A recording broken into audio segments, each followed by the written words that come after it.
जनता party का शानदार प्रदर्शन होता दिखाई दे रहा है। 29 सीटों में से अब तक जो रुझान मिले हैं उसमें बीजेपी 8 पर आगे चल रही है, जबकि कांग्रेस पार्टी 7 सीटों पर और 14 सीटों पर दूसरी पार्टियां आगे चल रही हैं। 13 राज्यों में 29 सीटों पर उपचुनाव की मतगणना इस समय जारी है। गिनती पर नजर हमारी टिकी हुई है। देखिए, ये कोई 1-2 राज्य नहीं है, ये 13 राज्य हैं, जिसमें से 3 लोकसभा सीटें हैं, 29 विधानसभा सीटें हैं। और ये जो राज्य हैं, ये जो उपचुनाव हुए हैं, ये अलग अलग सियासी मिजाज रखने वाले क्षेत्र हैं। इसमें कोई दो राय नहीं। इनके जो नतीजे सामने आएंगे वो आने वाले 5 विधानसभा चुनावों पर असर जरूर डालेंगे, जो अगले साल की शुरुआत में होने हैं। इन उपचुनावों से जनता के मूड का अंदाजा हो जाएगा। बेशक राजनीतिज्ञ कहें कि इन चुनावों से मोदी लहर के बारे में कोई जानकारी नहीं मिलेगी, राहुल गांधी कैसा कर रहे हैं उस बारे में कोई जानकारी नहीं मिलेगी, बेशक ये राजनीतिज्ञ कहें, लेकिन इन उपचुनावों के नतीजों का असर जरूर आने वाले चुनावों पर पड़ेगा।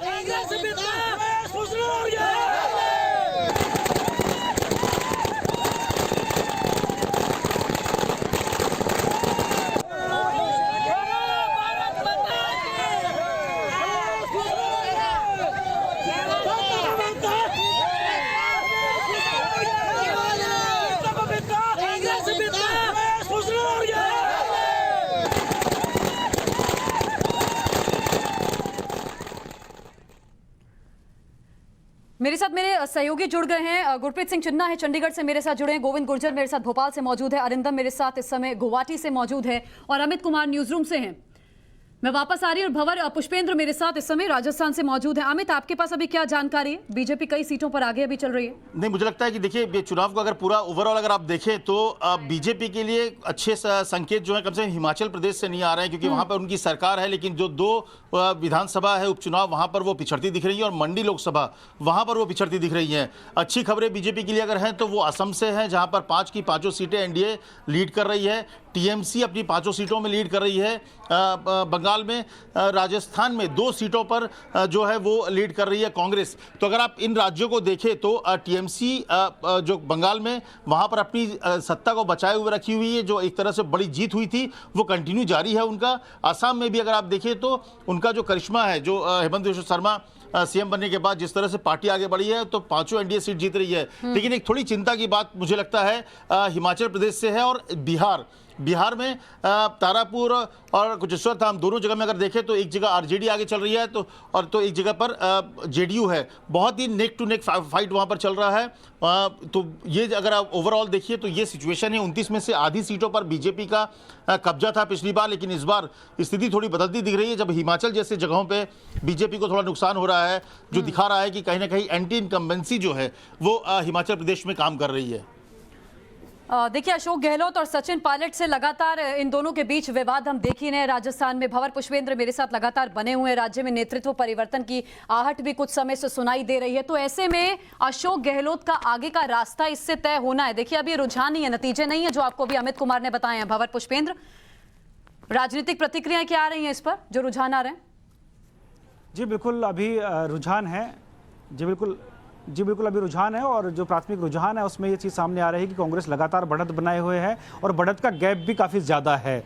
वहीं जो विपक्ष में भाजपा है वो वल्लभनगर में तो तीसरे नंबर पर आ गई है। तो ऐसे में ये सोचने वाली बात है, और अशोक गहलोत जो संकेत देने की कोशिश आलाकमान को कर रहे थे और वो संकेत साफ तौर पर जा रहा है। हालांकि अभी परिणाम आना बाकी है, परिणाम जब पूरे आ जाएंगे उस बाद कुछ कह पाना ठीक होगा, लेकिन जो इशारा जो रुझान कर रहे हैं कि किस तरफ रुझान जा रहा है, उससे ये समझ में आ रहा है कि अशोक गहलोत का जो जादू है वो कहीं ना कहीं बरकरार है। और मंत्रिमंडल विस्तार की जो अटकलें लगाई जा रही थी कि चुनाव के बाद मंत्रिमंडल विस्तार होगा, दीपावली के आसपास ये सब हो सकता है, तो अब उसको और ज्यादा धार मिलेगी, उस बात को धार मिलेगी। और जो संदेश अशोक गहलोत देने की कोशिश कमान को कर रहे हैं कि यहां नेतृत्व में कहीं कोई कमी नहीं है, गुड गवर्नेंस की बात वो बार बार करते हैं। और जैसे कि उन्होंने ट्वीट करके आज केंद्र सरकार को भी घेरने की कोशिश की है, तो वो तमाम मुद्दे जो पेट्रोल डीजल और तमाम चीजों को महंगाई को लेकर के उन्होंने कहा है। लेकिन उन्होंने ये भी कहा था कि कांग्रेस राजस्थान के अंदर है और रहेगी, और अगली बार भी कांग्रेस की सरकार बनेगी, ये बात तक उन्होंने कही थी। ऐसे में वो जिस बात को प्रमुखता से कह रहे थे वो बात यहां साबित होती नजर आ रही है, क्योंकि दोनों सीटों पर कांग्रेस ने बढ़त बनाई हुई है। वापस आ रही हूं भंवर पुष्पेंद्र, गोविंद गुर्जर इस समय भोपाल से। गोविंद, देखिए, शिवराज सिंह चौहान की अग्नि परीक्षा वो इस लिहाज से क्योंकि देखिए लगातार हमने देखा बीते कई राज्यों में जो भाजपा भाजपा शासित राज्य हैं वहां पर मुख्यमंत्रियों को बदला गया, तो ऐसे में राजनीतिक विश्लेषक जो हैं वो ये कह रहे थे कि अगर यहां पर परिणाम प्रतिकूल रहे तो फिर शिवराज सिंह को हटा करके किसी और को यहां रखा जा सकता है। लेकिन जो भी रुझान दिख रहे हैं गोविंद, 2 पर बीजेपी आ गया, 1 पर आईएनसी आ गए। लोकसभा सीट का क्या? देखिए ज्योतिषना, ये चुनाव नतीजों का नहीं था, ये चुनाव सत्ता परिवर्तन का नहीं था, ये चुनाव किसी भी तरह से मेजॉरिटी नंबर्स को इफेक्ट करने वाला नहीं था। लेकिन आपने ठीक कहा कि ये चुनाव नेतृत्व परिवर्तन के लिए जरूर हो सकता था, क्योंकि यहाँ प्रेस्टीज की लड़ाई है फॉर्मर सीएम और सीएम के।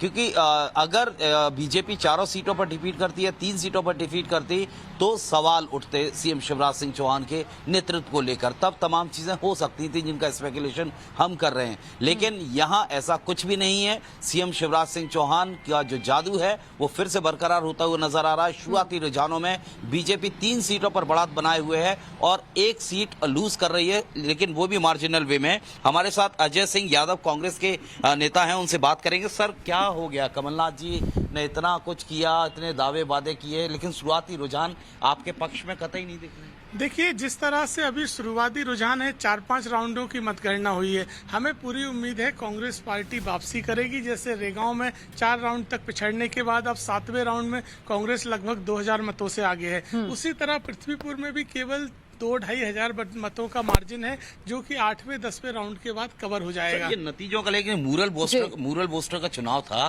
क्या मूरल जो बोस्ट होता इस चुनाव को लेके, तो यहाँ नहीं लगता कि कमलनाथ का मोरल डाउन होगा इस तरह के नतीजे जब आ रहे हैं? तो देखिए, मोरल का सवाल नहीं है, जनता के बीच में हम अपने मुद्दे लेके गए और मुद्दे पहुंचाने में सफल हुए। महंगाई, बेरोजगारी, पेट्रोल डीजल के दाम, रसोई गैस की बढ़ी हुई कीमतें, ये ऐसे मुद्दे हैं जो जनता के बीच में। बिल्कुल यादव जी, ये तमाम मुद्दे हैं और इस पर पूरा देश चर्चा करता है। लेकिन हम ज्योतिषना यहाँ अभी ग्राउंड पर जो देख रहे हैं, जो नतीजे आ रहे हैं, वो पूरी तरह से बीजेपी के पक्ष में नजर आ रहे हैं। बिल्कुल ठीक है गोविंद, मैं आपके पास वापस लौट रही हूँ। पटना से मेरे साथ साकेत भी मौजूद हैं। साकेत, अभी कांग्रेस और आरजेडी दोनों के दोनों अलायंस तोड़कर अलग अलग मैदान में उतरे हैं, तो ऐसे में इस अलायंस का भविष्य तय होगा इन नतीजों से। और अभी जो मैं देख रही हूँ, जेडीयू के पास 1 सीट है, अभी रुझानों की जो हम बात कर रहे हैं, और आरजेडी के पास 1 सीट है। कांग्रेस नजर नहीं आ रही है।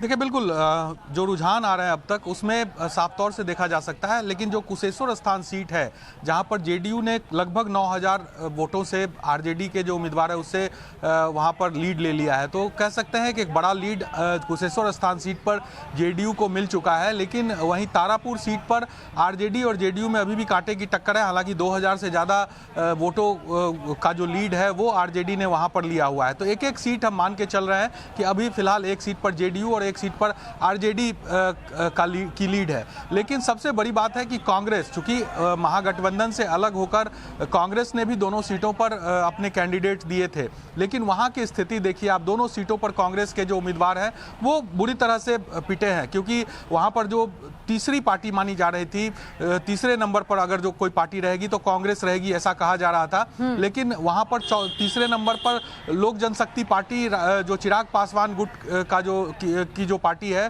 वो वहां पर तीसरे नंबर पर है। तो ये साफ जाहिर करता है कि कांग्रेस जो इस बार महागठबंधन से अलग होकर बिहार में अपनी जमीन तलाश रही थी, वो जमीन उसे अभी भी नहीं मिली है। और जो वहां से मेरे सहयोगी अरिंदम मेरे साथ मौजूद है। सबसे ज्यादा अगर विधानसभा सीटें हैं जहां पर अभी उपचुनाव को लेकर मतगणना चल रही है, वो असम है। देखिए, 5 विधानसभा सीटों पर वहां पर उपचुनाव हुआ है। अरिंदम, जो अभी रुझान बता रहे हैं, बीजेपी 3 पर लीड कर रही है और यूपीपीएल अभी 2 सीट पर लीड कर रही है।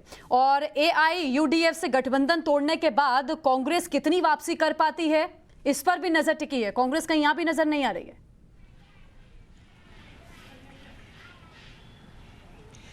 जी देखिए, उत्तर पूर्व भारत के 3 राज्यों में विधानसभा के जो बाईपोल इलेक्शन हुए थे, उनमें से 5 सीटें असम की थी, 3 मेघालय के थे और 1 मिजोरम से थे। तो 2 सीट्स से ऑलरेडी रिजल्ट आ गए हैं। एक है मिजोरम, जो कि लालदंग लियानांग जो MNF के कैंडिडेट है वो NDA के ही अलायंस पार्टनर है, तो वो सीट वो जीत चुके हैं। और मेघालय में भी एक सीट में अब्दुल सलेह जो NPP के है कैंडिडेट वो जीत चुके हैं। NPP भी NDA के ही अलायंस पार्टनर है। सो दोनों सीटें BJP प्लस को ऑलरेडी जा चुकी है नॉर्थ ईस्ट में।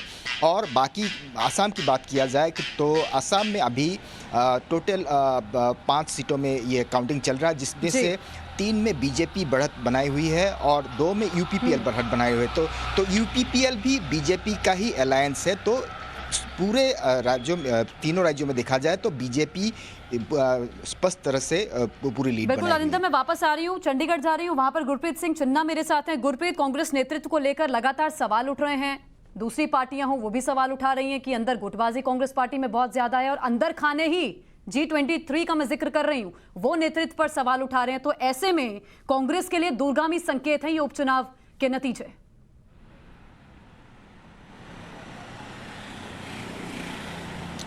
जी बिल्कुल, अगर बात करें तो हिमाचल और हरियाणा में एक बाई इलेक्शन हो रही है जो एलनाबाद में हो रही है। वहाँ पे कांग्रेस में गुटबाजी के कारण लगता है कि कांग्रेस तीसरे नंबर पे रहेगी। लेकिन अगर बात करें हिमाचल के समीकरण की तो हिमाचल में लगातार मंडी से जो लोकसभा सीट है वहाँ से लगातार प्रतिभा सिंह जो वीरभद्र सिंह की वाइफ है वो लगातार आगे आ रहे हैं। और इस समय अगर बात करें हिमाचल इलेक्शन की तो 3 विधानसभा पे हो रही है। यहाँ पे हमने देखा कि एक जगह पे तो इंडिपेंडेंट जो BJP का रिबेलियन था वो इंडिपेंडेंट लड़ा है, वो आगे चल रहा है, वो कोटखाई से आगे चल रहे हैं। तो कहीं ना कहीं हिमाचल में एंटी इनकमेंसी देखने को मिल रही है और वहीं एंटी इनकमेंसी का कांग्रेस को बड़ा फायदा नजर आ रहा है। इस समय जो रुझान है उन्होंने कह रहे हैं, लेकिन जो BJP के नेतागण है वहां पे जो जितने भी नेता है उनका ये कहना है कि अभी राउंड्स चल रहे हैं, क्योंकि अलग अलग जगह पे अलग अलग वोट बैंक होता है, तो इस समय कुछ भी कहना नहीं है। लेकिन अगर बात करें हरियाणा की तो हरियाणा में एलनाबाद में